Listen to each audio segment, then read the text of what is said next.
Ciao ragazzi, benvenuti sul mio canale YouTube. Sono qui oggi con questo nuovo video per condividere con voi la mia esperienza con il piombo mobile.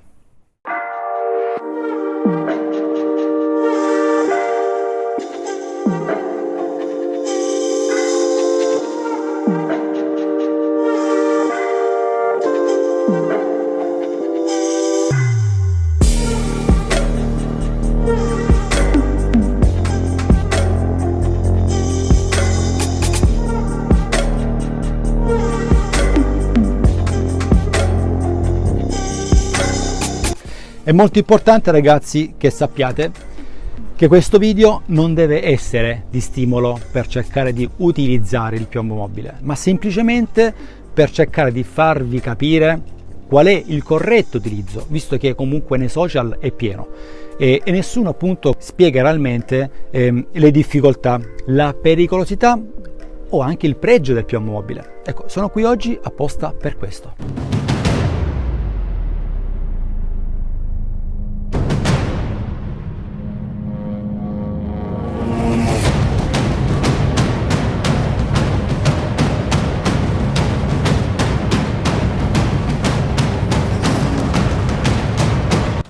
Prima di iniziare a spiegarvi esattamente l'utilizzo dell'attrezzo, secondo me è molto importante percorrere non solo la storia di questo sistema di pesca o quant'altro. Nel 1913 un pescatore di spugne greco utilizzava questo sistema chiamato scandalopetra, quindi si faceva trascinare da questa pietra dai 7, 8, 10 kg e poi veniva salpato appunto in questo caso barcaiolo.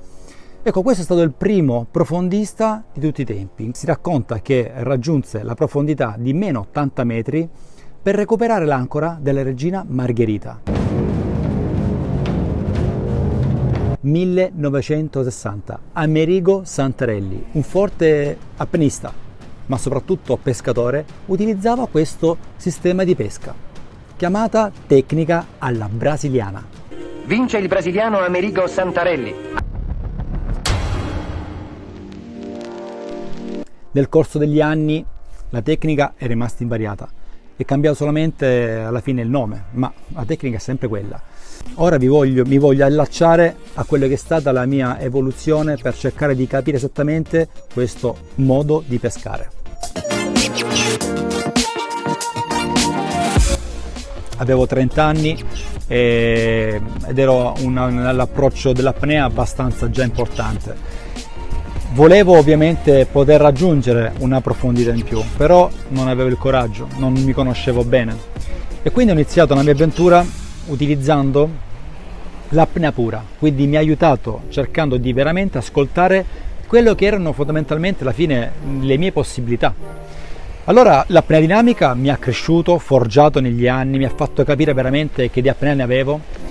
Ovviamente nel momento in cui entriamo in mare abbiamo diversi fattori che si innescano durante la nostra immersione, ad esempio la compensazione o la contrazione stessa muscolare dovuta appunto ad una serie di emozioni, o stesso nel momento in cui vediamo appunto quel pesce finalmente ambito e stiamo lì ad aspettare, magari non avendo mai provato la quota o meglio ancora non avendo mai avuto quel margine in più di sicurezza sotto forma di metri, ma soprattutto anche di apnea, ci può mettere veramente tanto a rischio.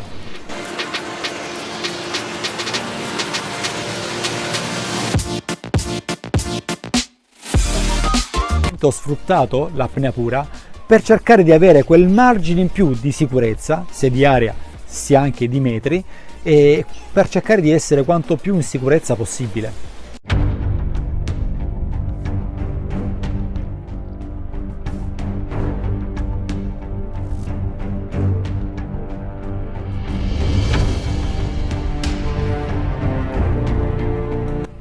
Il pescatore profondista deve avere una grande padronanza dei propri limiti, deve essere un grande conoscitore del mondo dell'apnea pura e un ottimo pescatore in apnea. I chili li vario solamente in cintura, quindi in base allo spessore della muta io aumento i miei chili. Quindi che succede? In estate con una muta da 2-3 mm ho 1 kg, se metto una 5 mm metto 2 kg, Se vado ad aumentare una giacca da 6,5-8 mm metto 3-4 kg, ma chili diciamo sul più mobile rimangono sempre quelli, non cambiano mai, sempre 4 kg. Maggior parte delle persone fanno questo errore, quello di scendere, ok, non in linea con il corpo, ma semplicemente piegati con la schiena, quindi facendo veramente tanto attrito. Questo che succede? Che semplicemente dobbiamo per forza di cosa aumentare la nostra zavorra per vincere questo inarcamento della schiena. La posizione giusta qual è? È quella di restare quanto più in linea possibile con il busto, quindi mettendo meno chili, pinneggiando dei primi 10 metri, ma accompagnando la pinneggiata si riesce a vincere ovviamente la positività della pressione del mare, che nei primi 10 metri è molto importante. Nel momento in cui stiamo scendendo ovviamente la muta si schiaccia i polmoni anche, e quindi è tutta una situazione che si va in discesa. Molto importante quello di lasciare il piomobile molto prima di toccare il fondo, quindi da 10-15 metri prima, cioè quindi una sorta di tuffo lento, quindi una foglia morta, è quello che incuriosisce il pesce. Non incuriosisce il pesce andando a schiantarsi, quello che vedo io sui social è lo schianto.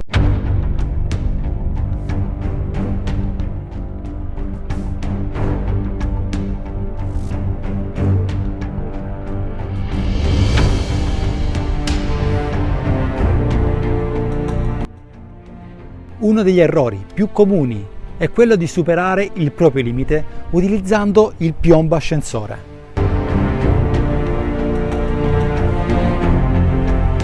I metri si devono avere nelle gambe, non in mano.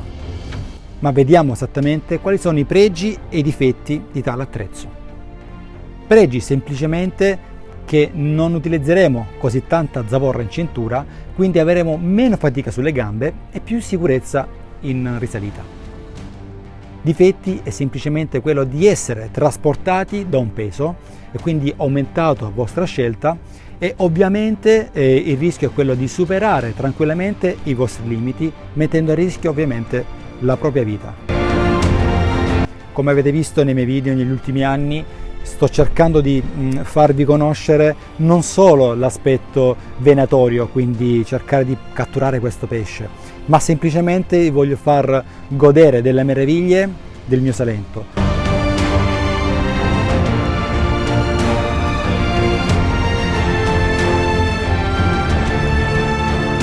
L'apnea è uno sport meraviglioso, se fatto con coscienza. Dovremo cercare con molta calma il giusto equilibrio, senza forzare o affrettare la normale crescita. Vi chiedo di iscrivervi sul mio canale e di accendere la campanella per restare sempre aggiornati. Grazie e buon mare a tutti!